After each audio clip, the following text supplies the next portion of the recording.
બે પોપટની વાર્તા.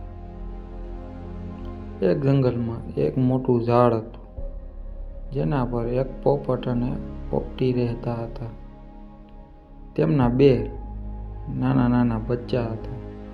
એક દિવસ ભારે તુફાન આવ્યું અને પવનના જોરથી બંને બચ્ચા વિખૂટા પડી ગયા.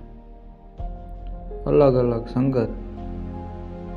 પહેલું એક ગુફા પાસે પડ્યું, જ્યાં ડાકુઓ રહેતા હતા. બીજું બચ્ચું એક શાંત આશ્રમ પાસે પડ્યું, જ્યાં ઋષિ મુનિઓ રહેતા હતા. સમય જતાં બંને બચ્ચા મોટા થયા અને બોલતા શીખ્યા. રાજાનો અનુભવ. એક દિવસ એક રાજા શિકાર કરવા નીકળ્યો અને થાકીને ગુફા પાસે આરામ કરવા બેઠો. અચાનક તેને એક અવાજ સંભળાયો, પકડો પકડો, આ રાજા પાસે ઘણા ઘરેણાં છે, તેને લૂંટી લો. આ સાંભળીને રાજા ગભરાઈ ગયો અને તરત જ ત્યાંથી ઘોડો દોડાવીને ભાગ્યો. ભાગતા ભાગતા તે ઋષિના આશ્રમ પાસે પહોંચ્યો.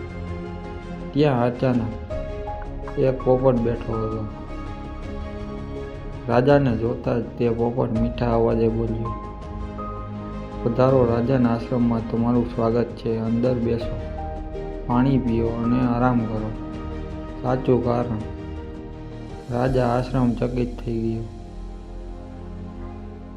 તેણે ઋષિને પૂછ્યું, મહારાજ, બંને પોપટ દેખાવમાં સરખા છે, પણ એક લૂંટવાની વાત કરે છે અને બીજો આટલો વિવેકી છે કે આવું કેમ? ઋષિએ હસીને કહ્યું, રાજન, આમાં પોપટનો વાંક નથી. આ સંગતનો પ્રભાવ છે. જે ડાકુઓ સાથે રહેતો હતો તેમની ભાષા શીખ્યો, અને જે આશ્રમમાં રહ્યો તે સંસ્કાર શીખ્યો. માણસ જેવી સંગત રાખે છે તેવો જ તે બને છે.